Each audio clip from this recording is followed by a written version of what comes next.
আজকে সকালে ঘুম থেকে উঠেই কিন্তু আমি সব কাজবাজ সেরে নিয়ে জেঠুকে আগে কোঠার উপরে উঠে দিয়েছি, কারণ জেঠু কিন্তু আমার একটু পরে ওই বাড়িতে চলে যাবে। তার যাওয়ার আগেই কিন্তু আমি উঠে দিয়েছি, কারণ আজকে আমাদের অনেক দিন ধরে কাঠ শেষ হয়ে গেছে, কাঠ নামাবো বলে হয় না। আর আজকে সেই সুযোগটা পেয়ে আমি সেটার হাতছাড়া করিনি। তো জেঠুকে উপরে তুলে দিয়ে 4-5 বস্তা কাঠ নামানোর পর আমি আবার উঠে এইখানে যে ইটটা চাপা দেওয়া ছিল সেটা ঠিক করে আবার সব কিছু গুছিয়ে রেখেছি আগের মতো করে। তারপর জেঠুকে কোদালটা দিয়ে আমি ওই ঘরে পাঠিয়ে দিলাম।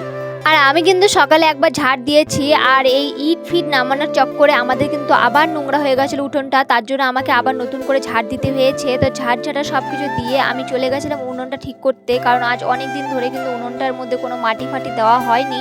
আর তোমাদের হয়তো মনে হতে পারে যে আমাদের কোঠা আছে কিন্তু কোঠার উপরে যাওয়ার জন্য কোনো সিঁড়ি নেই, সিঁড়ি টিড়ি কিন্তু সবই আছে। তো এটার পেছনে অনেক গল্প আছে, সেটা নয় অন্যদিন শোনাবো তোমাদের। তো যাই হোক, তারপরে কিন্তু আমার উনুনে মাটি দেওয়া সব শেষ হয়ে গেছে, তার মধ্যে কিন্তু জল চলে এসেছিলো। আর আমি কিন্তু সকালে উঠে সবার প্রথমে কাপড়টা ছেড়ে নেই, কারণ আজকে হচ্ছে জল দেওয়ার দিন। আর অন্যদিন তো আমি কোনোদিনও স্নান করে নেই, আজকে যেহেতু কাঠটা নামানো হলো তার জন্য দেরি হয়ে গেছে। তো যাই হোক, জল নেওয়ার পর আমি কিন্তু স্নান করে এসেছি, স্নান করে পুজো দিয়ে এখন আমি চলে যাব শাক তুলতে।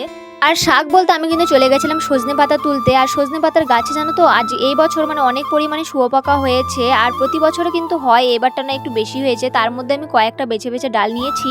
আর জানো তো, যখনই শুয়োপোকা হয় সজনে পাতা খাবে, তার সঙ্গে আমি যত ফুলের গাছ, আম গাছ, জাম গাছ, যত কিছু লাগানো আছে না, পেয়ারা গাছ, সব পাতা খেয়ে নেবে একটু একটু করে।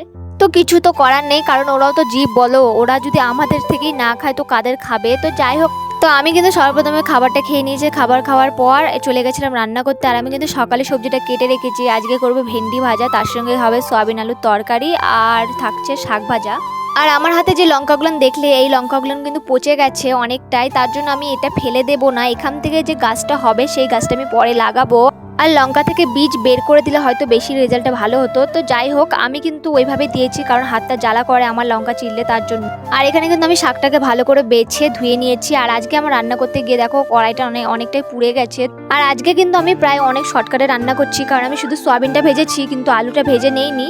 তো এখন তোমরা দেখতে পাচ্ছ সাথে কিন্তু আমি টমেটো দিয়ে দিয়েছি, টমেটো দিয়ে যত কিছু লাগে লবণ, হলুদ, লঙ্কা গুঁড়ো যা যা আছে সব কিছু দিয়ে ভালোভাবে নেড়ে চেড়ে ঢেকে দিয়েছিলাম। আর ঢাকা খুলে কিন্তু তার মধ্যে আদা আর জিরে বাটাটা দিয়ে দিয়েছি। আর এইদিকে কিন্তু আমার শাক ভাজা ভেন্ডি ভাজাটা কমপ্লিট হয়ে গেছে।